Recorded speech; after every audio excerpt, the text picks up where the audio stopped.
As a follow-up to the previous video on Hegel, as we said, we're going to do another one today, and I'm going to talk about three things. First, I'm going to talk about Hegel's concept of necessity, which I think is a key concept, and I did not talk about it in detail in the first video. Second topic I'm going to talk about today is how Marx transforms Hegel, or how to understand Marx through Hegel and not through Jordan Peterson. That is, how to understand Marx from his historical background rather than from his later followers. And then thirdly, how Nietzsche transforms Hegel. And this again has something to do with Jordan Peterson, because I like to show how Nietzsche is a pre-postmodernist, and thereby, unlike Jordan Peterson understands him, not an individualist thinker.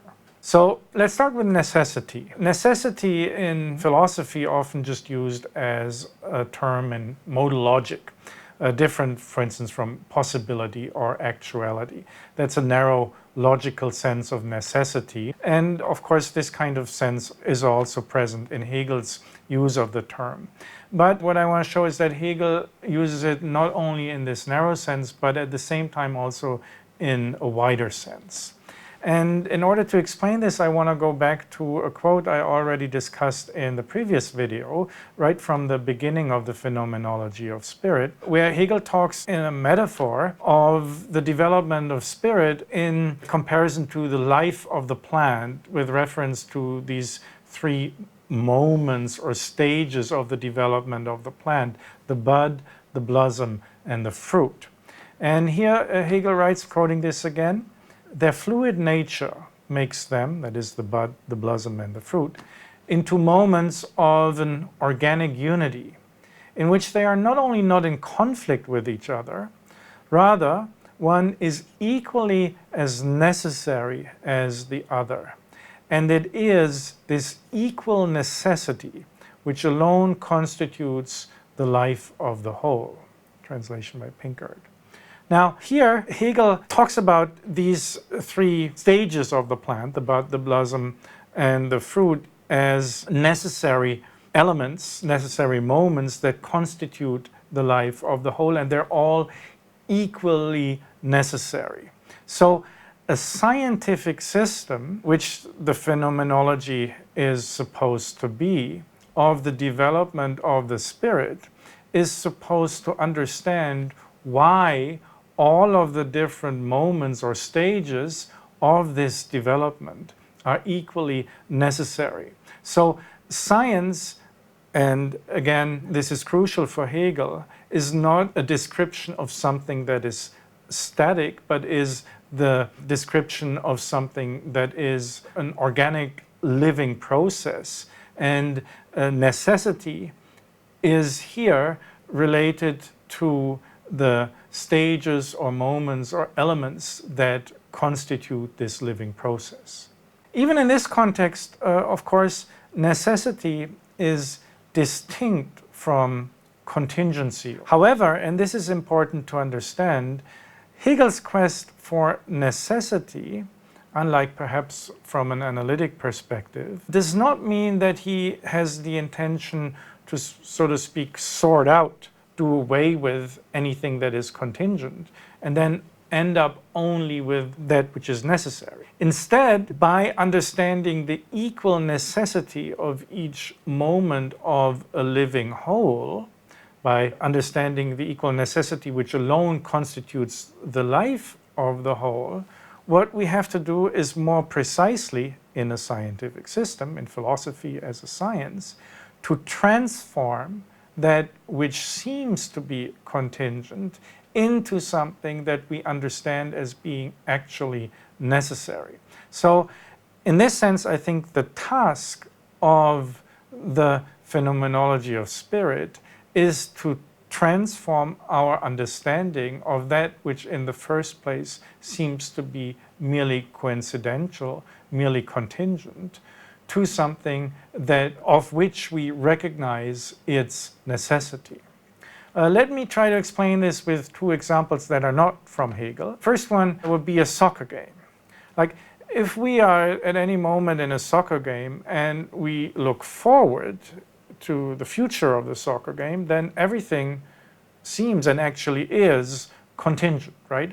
Anything can happen in the future of that game. So, however, if at the end of the game we look backward, in order to completely understand, analyze the actual game as it really, wirklich, actually took place, we need to understand how and in which way each moment, each move of the game was equally necessary to constitute, make this specific game that we just watched. So in hindsight, we can transform that which was contingent into something that now we understand was somehow necessary. So Hegel calls this the rational and the rhythm of the organic whole, das Vernünftige und der Rhythmus des organischen Ganzen.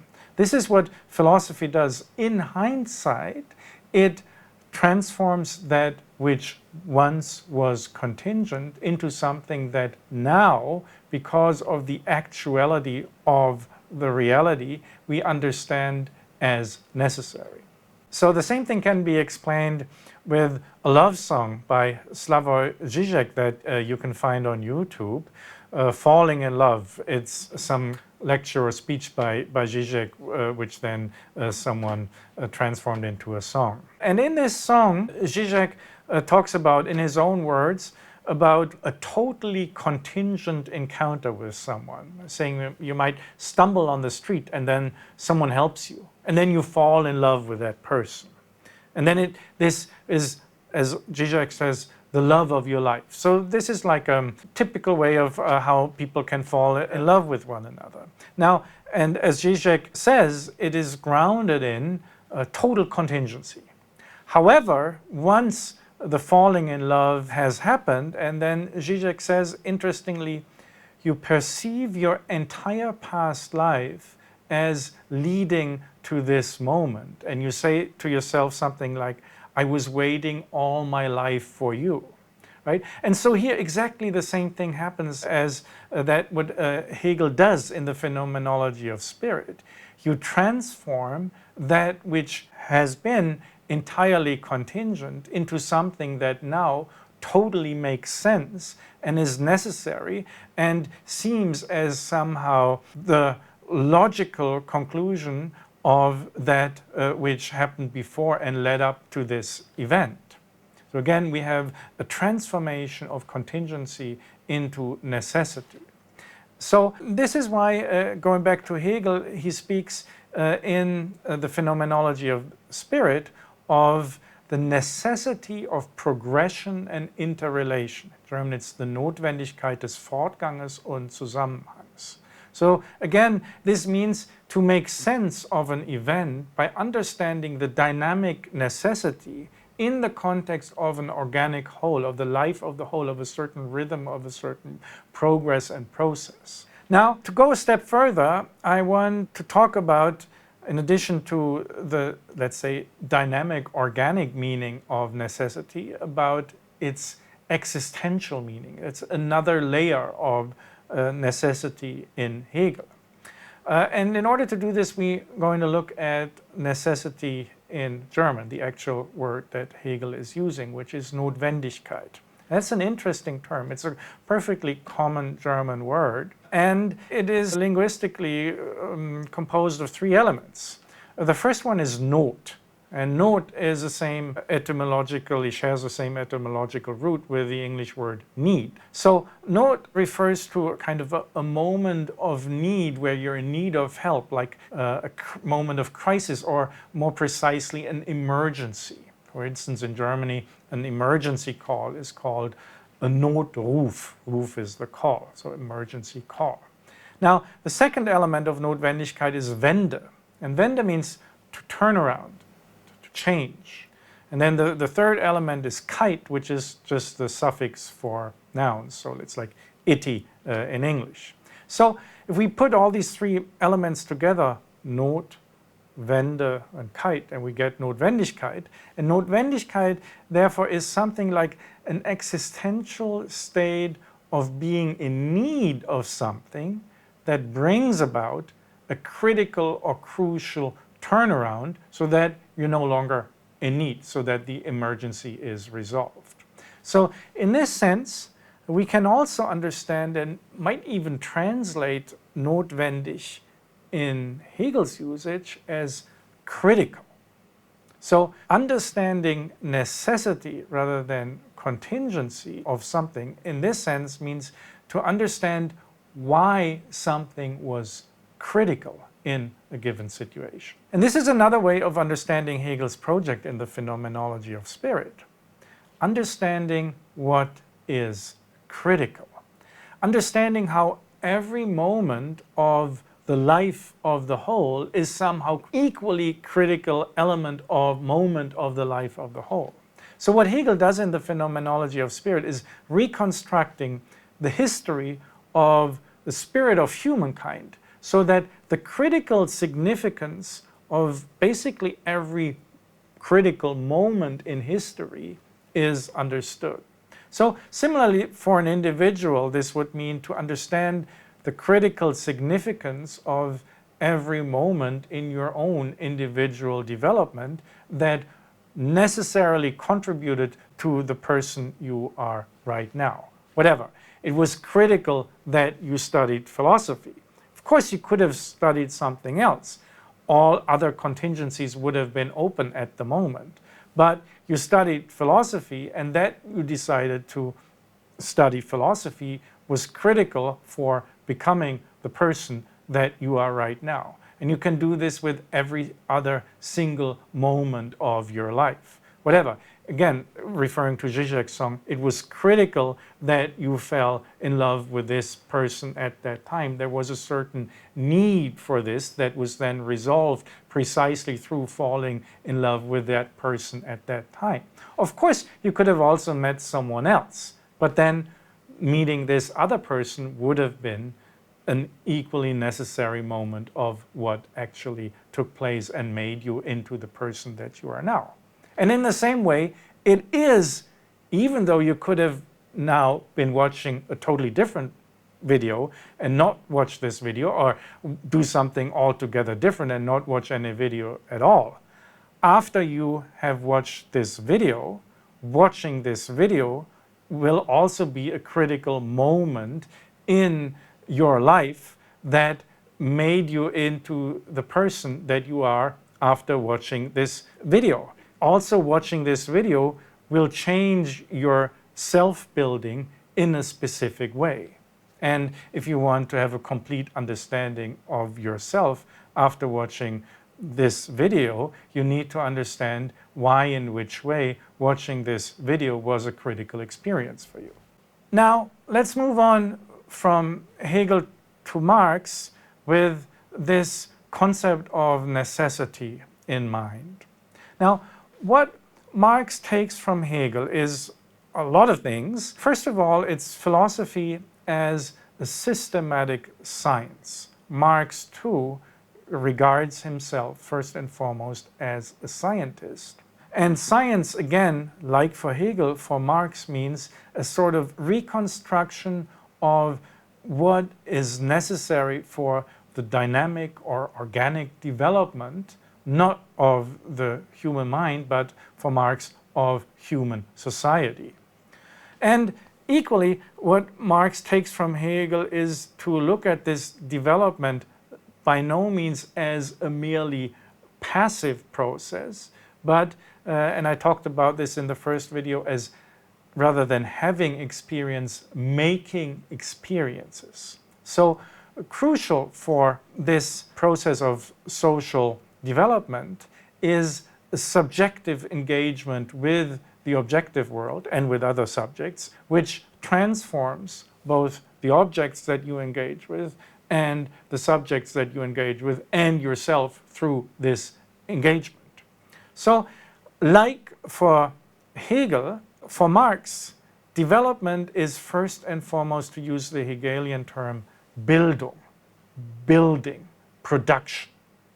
And It is first and foremost building oneself through what one builds, through building relationships. So reality is activity. That's Wirklichkeit. It's somehow how we work in actuality. And like for Hegel, what is crucial for Marx in the context of this process is the function of negation. So building or producing something also involves the destruction of what was before, not only objectively but also subjectively. You destroy certain objects in order to build other objects, and by destroying certain objects to build other objects, you also build yourself and thereby somehow destroy your former self and build your future self. So there's a growth process here, and this growth process, like with Hegel, also for Marx, includes an increase of productivity. You become more and more productive, you become at the same time also more and more subjective, and you become more and more in control, or to use the core Enlightenment term, you mature, right? So there is a process of development, the process of growth is also a process of maturation, and this means that you become less and less dependent and more independent. Now, importantly, of course, when we get to Marx, there is a decisive shift from Hegel's idealism to Marx's materialism. But this shift, as radical as it seems and actually is already very much implied in Hegel's own language. Basically what Marx does, he simply takes Hegel by the words he uses. Like going back to the notion of Bildung as production. Hegel very often talks of it, and he uses the term here somewhat metaphorically, of Bildung as Arbeit, as labor, of Wirken, as working. So for Marx, simply the activity of the spirit, that the working of the spirit, the labor of the spirit that Hegel talks about becomes actual physical, material labor. So for Marx, human activity, taking Hegel by his own words, is seen first and foremost as labor, but no longer in spiritual sense, but in a material sense. So simply put, for Marx, material production, material building is more foundational than spiritual productivity, spiritual building. And there are two famous quotes by Marx, one in the preface to a contribution to the critique of political economy, where he says, not quite literally, but more or less in these words, that social being, gesellschaftliches Sein, determines that which is conscious being, Bewusstsein, right? So social being determines conscious being. Sein bestimmt das Bewusstsein. And that's very famous, and maybe even more famous is a passage from the afterword to Das Kapital, where Marx basically alludes that, doesn't say it in exactly these words, that he's turning Hegel from his head to his feet, right? And again, of course, Hegel is always talking about the head of consciousness, but Marx is basing everything on the earthly ground, on actual physical activity. So again, what Marx does is he regards human productivity and the dialectical process that structures human productivity consists primarily in material and not in spiritual practice, in labor, in the economy, and how we labor and how the economy works. This then somehow determines how we think and how the spirit evolves. So basically what Marx does, he replaces a phenomenology of spirit with a phenomenology of labor, with economics. He's an economic scientist and not a scientist of spirit. Let's now turn to what I think is a widespread, and there's been a lot of discussion on this, misreading of Marx that is in our times represented by Jordan Peterson, namely what I would like to call a moralist misreading of Marx. So simply put, in Jordan Peterson's reading, and again he's basically just reformulating positions that were already brought up by others before, Marx is all about making a distinction between the oppressor and the oppressed. And then the point is to liberate the oppressed, because being oppressed is bad and it's morally bad. And so it's kind of a moral demand that those who are oppressed need to be liberated. Now, crucially, I think for Marx, simply being oppressed or somehow being low in society does not really make someone or a group or a class progressive or productive. For instance, below the proletariat, there is famously or infamously, for Marx, what he calls the Lumpenproletariat. That's an interesting word. It refers to those below the workers, the bums, so to speak, people half criminals or so who don't really have a job, who, just kind of vagabonds or something like this. And the term Lumpenproletariat, again, has like a double meaning. Lumpen, on the one hand, means rags, so people who don't have proper clothing. And on the other hand, Lump also means a villain, a bad guy. So the Lumpenproletariat is for Marx actually not at all a class that is progressive or a class that has any revolutionary potential. To the contrary, Marx is very kind of negative about the Lumpenproletariat and uses therefore a very negative term. So it's not about, for Marx, to really focus on liberating anyone who is low or who is oppressed. What class struggle means is that the actually building class, the actual working class, the productive class, needs to gain agency and needs to gain control, needs to mature. Now, it also, very importantly, through this process, needs to gain self-consciousness of its labor and of its progressive function in society. And again, this is for Marx, and now we get back to the concept of necessity, a necessary event in order to move history forward. It is necessary and, as we explained earlier, at the same time, critical. So such a necessary and critical function is not ascribed to anyone or any class that is being oppressed, but only to that class which is actually the building or the productive class. And the consequence of this productive class gaining power is supposed to be an increase in productivity. It's not just a mere moralist liberation, but it is that which moves history forward, which brings the process of social evolution to a higher stage, and therefore necessarily results in increased productivity, in increased subjectivity, in increased maturity, in increased independence. And again, of course, all this comes from Hegel. This is based on the labor of the negative. There is necessarily a moment of revolution involved in this, because that which has been has to be sublated, has to be aufgehoben with something that represents a higher stage in the development of the whole.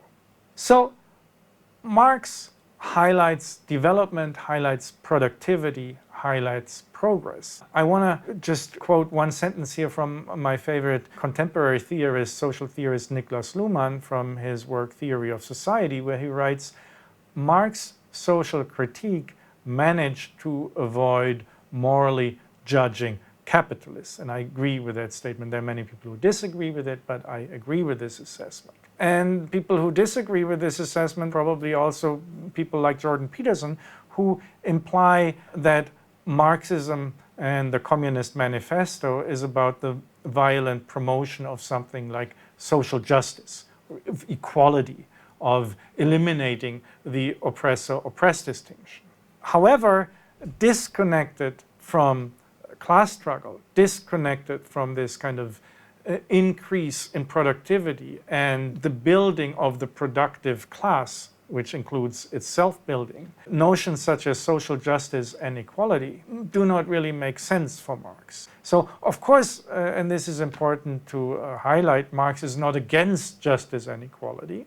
That would be absurd. But again, these moral categories on their own are quite meaningless for Marx if they are not understood in a socio-economic and historical context. So, in short, Marx was not a social justice warrior, nor a Christian, nor an American independence fighter. Marxism is not primarily about sympathy with anyone who is somehow weak or oppressed or lacks independence, but about understanding the necessary rise of the productive forces in society.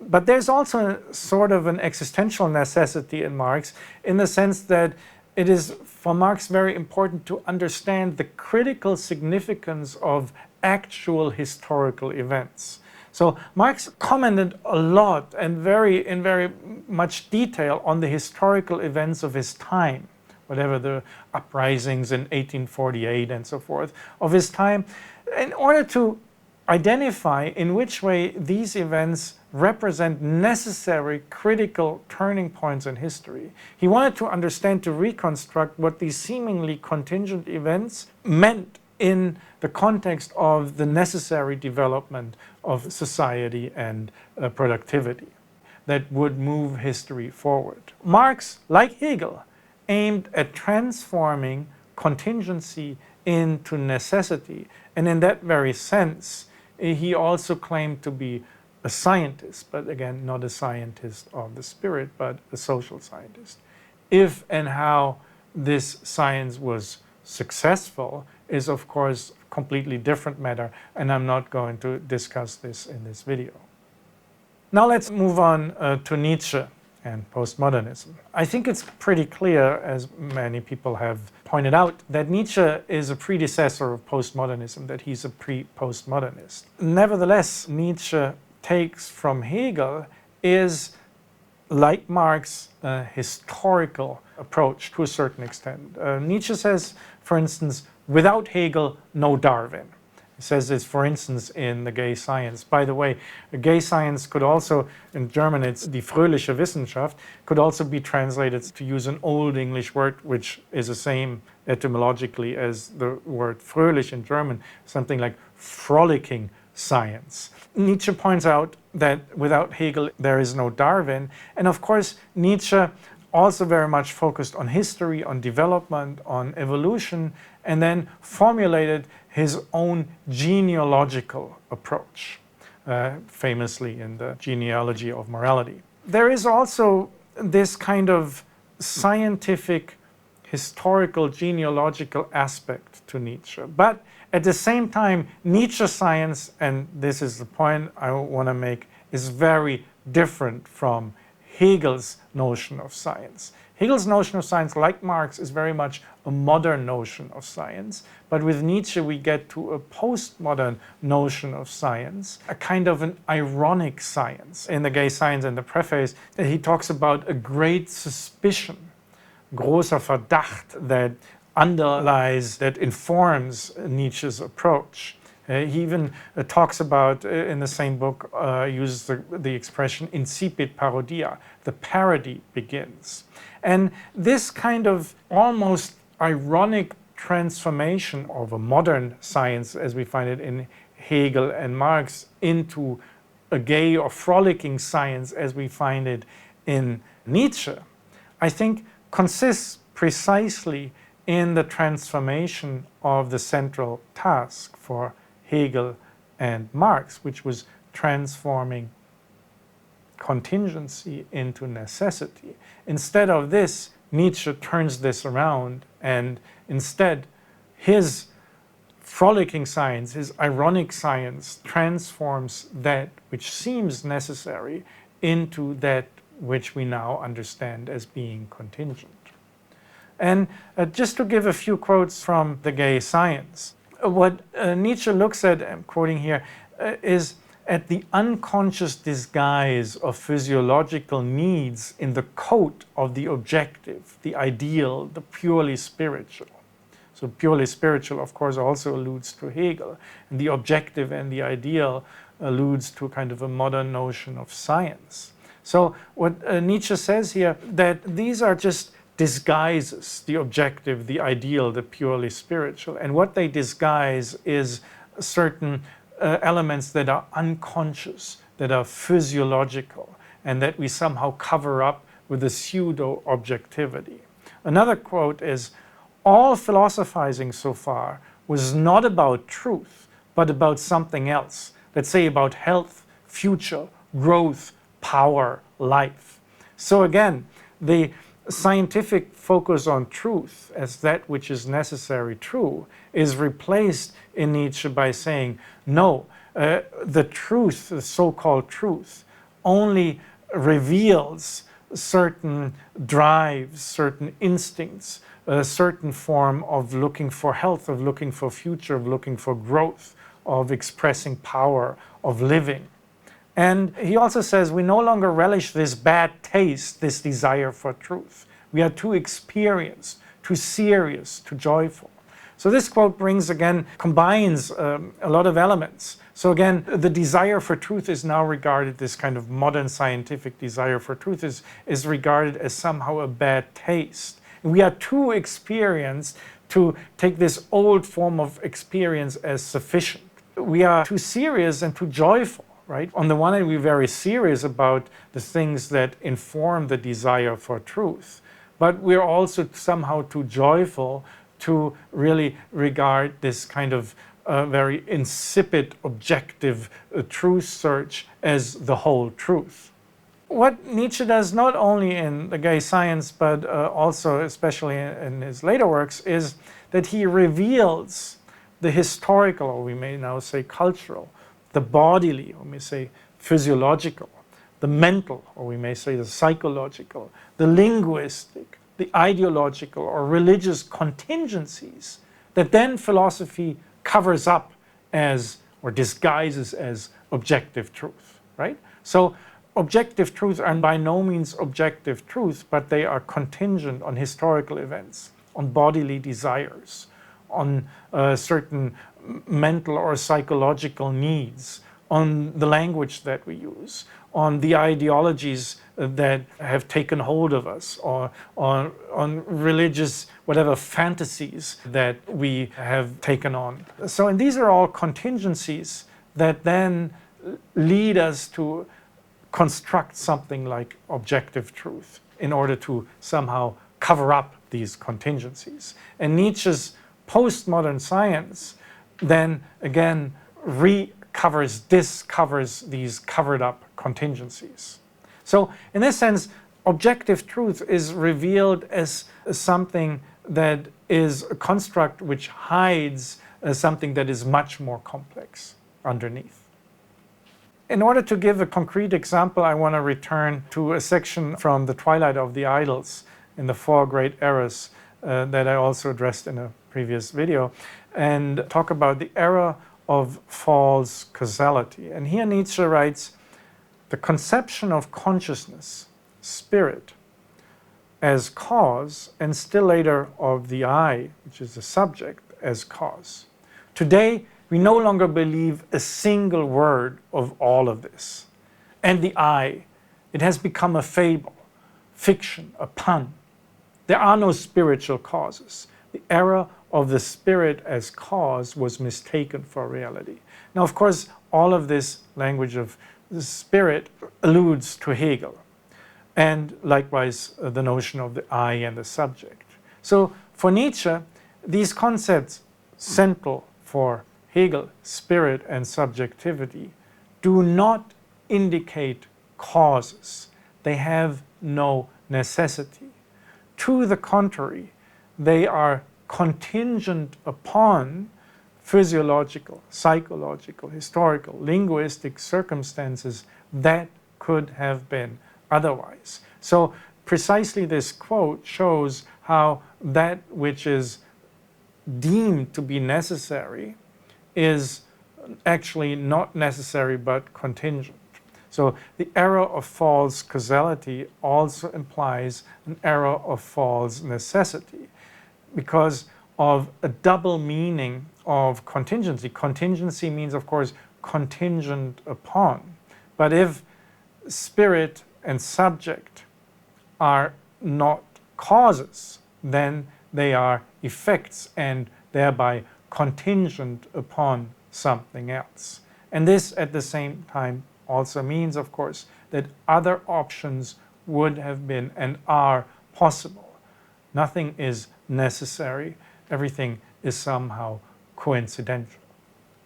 To sum up the conversions of Hegel, both Marx and Nietzsche continue Hegel's dynamic, historical, evolutionary approach. However, Marx turns Hegel's science of the experience of the spirit into a science of the experience of material production. Nietzsche turns Hegel's philosophical transformation of contingency into necessity into a philosophical transformation of necessity into contingency. It's a kind of a serious parody of the former philosophical science, and thereby we end up with a joyful science. I might do another video on Nietzsche in the future to explain these things and other things in more detail. Thank you for watching.